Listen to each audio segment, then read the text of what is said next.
Red Dirt Cryptid Investigations. It's just me. I'm heading out to do an interview.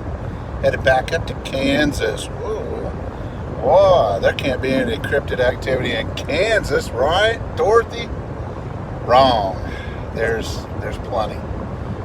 Heading back up there, going to interview a lady that about 2 weeks ago had a Class B encounter.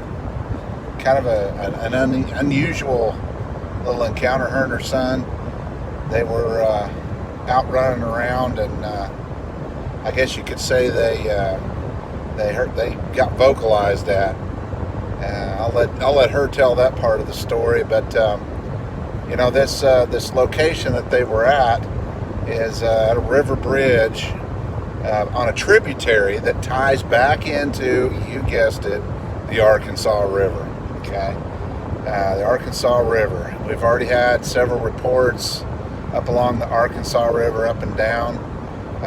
My personal thoughts is that they are traveling up and down from like Caw Lake and just heading north, So anyway, we're going to go up there. We're going to interview her, let her tell her story, and we're going to see what's going on. This situation with the Arkansas River, I think it's very similar to what Evans Bailey and Kurt Stanley from the North Canadian River Project have. I think they're moving along. I mean, I don't know what they believe, but I think they're moving around, from like Stinchcombe up to Canton Lake, maybe a little further west. I don't know. But I think that they're moving up and down the river over here on the Arkansas through Ark City, Kansas. So anyway, and through the tributaries. So we're going to go out there. Oh, by the way, Kurt Stanley, North Canadian River Project, Evans Bailey. You need to check them out on Facebook and see what they're up to too. They're local. They're from the El Reno-ish area. They're local boys, good guys. Go check them out. But we're going to head on up to Kansas, and we're going to see what this lady says and what happened to her and her son. I found it to be interesting. I hope you do too. And by the way, for those of you who kind of roll your eyes whenever I say Kansas, northwest Oklahoma and all that, take a look around at all the trees. Yeah, there's fields.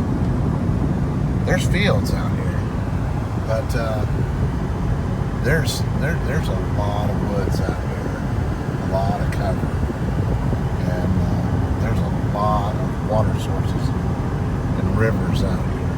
I mean, this is not Dorothy's, Kansas, and this is literally right in the middle of Kansas. So anyway, so much for that theory.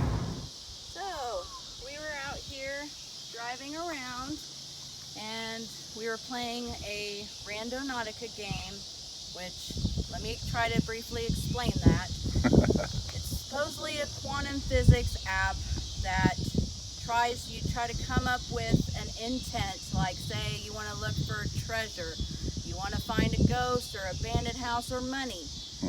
It'll generate a point for you to go drive to. So our point or location was somewhere a little bit further from here, and when we first showed up, we see a cross that had my middle name on it. I'm not going to say my middle name, but that was weird. And then right after that, we had seen a owl fly over, and supposedly with that app, if you see an owl, or if an owl crosses your path, it will forever change your fate. So as we continue driving, we came up along this bridge because I wanted to get a shot of that bridge and just check it out. Now granted, it was around after midnight. Had my son with me, and we're just cruising, hanging out, having a good old time. Drive up along here, and we park our vehicle somewhere over here. Somewhere over in this area. We got out, my son and I. We started walking up here, and within 5 minutes, we're about right up here in this general area, and we hear an owl hoot about right over here in this area of the tree. Over there behind your dad, kind of? Yeah. Okay. So then when I heard the owl hoot, I made an owl hoot sound back. Then we proceed to hear an owl hoot over here. Very, Right. very, very close. And So how loud was it? Did it sound like a normal owl? At first, yeah, it did, until we heard the second owl, and then it sounded off. So I think I whistled back. I'm trying to recall my memories. I whistled back, and then simultaneously, I mean all at once, my son can vouch, we hear a crow, almost like a gorilla whoop whoop sound, and like a coyote, all at the same time from both sides of the bridge. Of course, that put fear in me. Was there anything from this side of the bridge? No. So it was primarily on these sides. Right center stage. Okay. So we And took how off. loud was it? Loud, right? Very loud, because I think it echoed through the valley? Yeah. Okay. Kind of, yeah. So of course I freaked out and started running. My son followed. We took off. We went on that way, full of adrenaline. Yeah. I wanted to come back and see. You just wanted to get the hell out of there first. Well, yeah, because I couldn't understand what was going on. So when we come back, of course, you know, we come back this way, and we're just driving through, and we got brave and got out. I wanted to put an apple pie on the bridge as a peace offering, and we started making more calls, and at that point, we heard, what was it, splashing? Like rocks? About splashing and rock throwing. Yeah, and we shined our flashlights, and we cannot see no people. There's no cars out here. Yeah. So that's the weird part, you know, like, where are the people? What's going on? Right. Well, and you know, if anybody was parked here, you would see the vehicle. Yeah. If it was just like a local fisherman or something. Right. And well, let me ask you a couple of questions.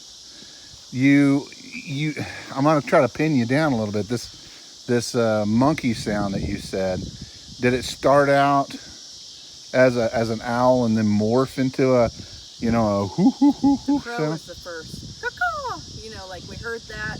Yeah. And then it was like the weird. Like a coyote-ish, owl-ish noise. Right. Yeah. Wow. It was a weird mix of too many animal sounds all sounding off at the same time. And if you had to guess, how many different points of origin would you say there were? I mean, Two. huh? I think two. Like there Uh-huh. and there.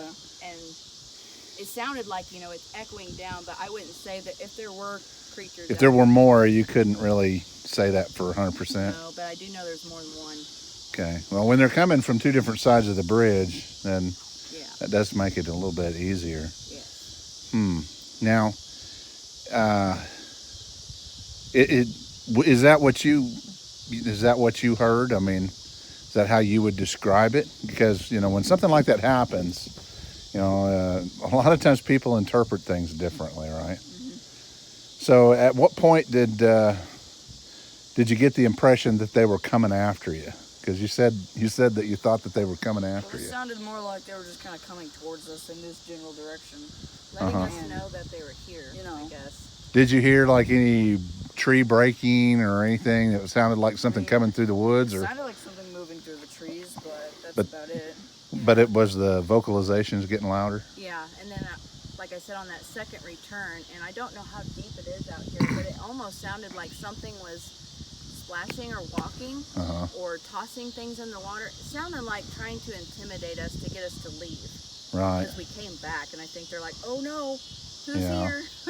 And when you came back, where did you park? On the middle of the bridge, or? Yeah, we stayed in the car with the windows down, we were got over out there. to put the food over there, and then we just didn't feel comfortable. Kind of, Okay. my adrenaline was all over the place. Yeah, So, exactly. Yeah. We didn't stay very long. And for those of you guys who are watching this video, the river's actually up quite a bit from when you guys were out here, because the next day you came out and you took photos and sent them to me, and apparently they've had a lot of rain. It's been a weird year. It was quiet out there. I mean, we could hear that water trickle sound, Yeah. and we could definitely tell that night, you know, that sound of the water just splashing was two different occurrences, you know, two different things happening. Right. Okay. Well, so this bridge right here. So the plan is we're going to take the kid, we're going to cover him with peanut butter, and we're going to put him on the bridge and use him as bait. All right? No? No? Are you chicken? I would be. I would be.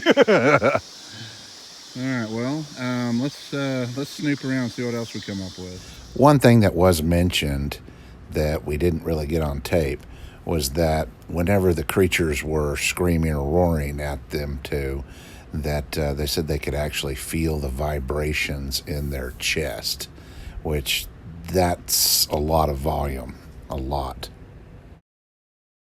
One thing that I couldn't help but notice was the massive amount of corn that was being grown in the area. This corn is very tall. It could actually provide a fair amount of cover for an animal if it was down on all fours. All right, man, that place is squatchy. This whole area down here south of Augusta, I mean, maybe it's just because we've had so much rain, but man, this place is really overgrown, squatchy, rivers everywhere, water sources everywhere. It's just pretty amazing. Now, Trish is taking us over to this other place where she's been moving up and down the river and kind of doing some research on her own, looking for sign, and she's got another spot where she thinks she has some activity, so we're gonna head over there.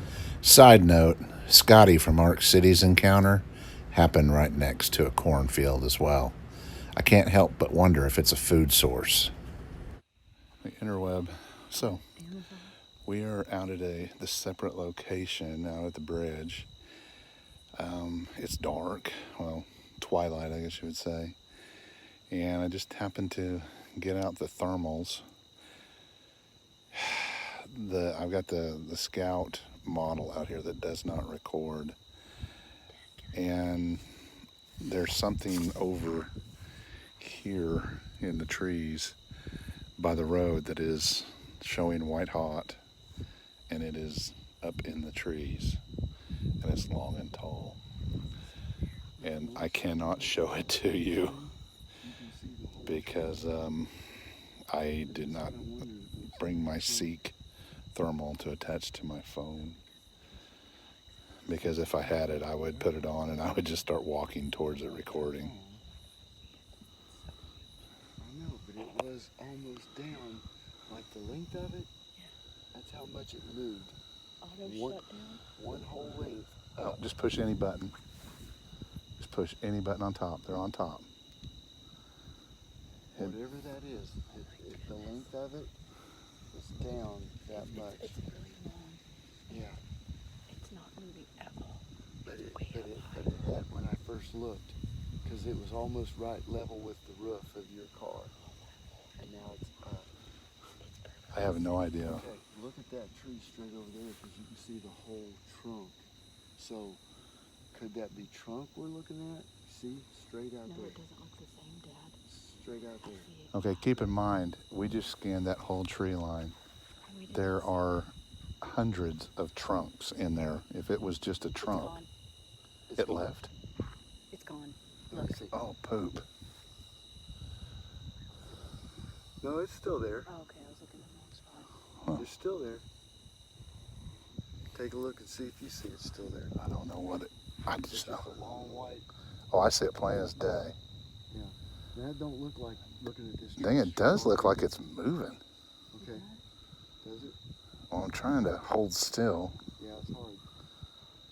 What? Real quick, scan straight to your right to that big tree over here, and you can see. You see it? How white that looks? That's the whole trunk, pretty much. That's a big dead tree right Yeah. there. But that thing is not like that. No, it's much whiter. Uh-huh. I don't know. I don't have all the answers. But it is kind of unusual. You guys go ahead and look, and you might scan out here too. That's what I'm getting at. Excuse my French, I'm sorry. That's Well, it kind of scared me too. So there was something down off the side of the bridge, And no, I'm not even going to try to imitate it. There's a car coming. I don't know what it was, but it was enough that it got us all going. And now the county sheriff's probably going to bust us or something. I don't know. I don't know what it was, but it sounded like it was on the ground. It sounded kind of. I don't know what it was, It but almost like sounded like something got hurt. Do you think it sounded like it was right below us here? I think it was right down in there. I do too. I haven't Throw seen it it. I don't- off, guys. And this is usually the part where they come to whip our ass. Yeah. And now I'm throwing rocks at them. Or they throw something back. Yeah, I don't have a problem with it. You guys are the ones that got to live with them. I'll go back to Oklahoma. I'll be safe there. As long as they don't know where I live. They asked Scott Carpenter. I guess they follow him home. Really? Driving? I think they hop in his trunk like a trunk monkey. I don't know what that was, guys. I'm just there to tell you. It must be some kind of Kansas critter because we ain't got none of them back home. I don't know, dude. Well, we had to wrap up the investigation for that night. Trish and her son and family, they're going to continue to be looking out there in that area. I find her and her son to be, very credible witnesses. I believe that something did happen to them out there on that bridge. Something that I don't think that she explained this to me over the phone, and whenever the everything kind of started, yelling at them, she said that she could actually feel it shaking her chest whenever this thing was, getting after her when she ran to the car. So that in itself, the fact that you could actually feel it in your chest is kind of tells you that whatever it was is that's some very powerful lungs, and it was a little step up from your average animal. Anyway, I'm headed back to the house. Pretty pooped. It's been a long night. Need to get some sleep. And we'll let you know if we'll take you on the next one whenever we hear about it. Have a good night. If you've had an encounter, reach out to us. Let us know what's going on and what happened, and let us know your story. Thank you. It helps to share.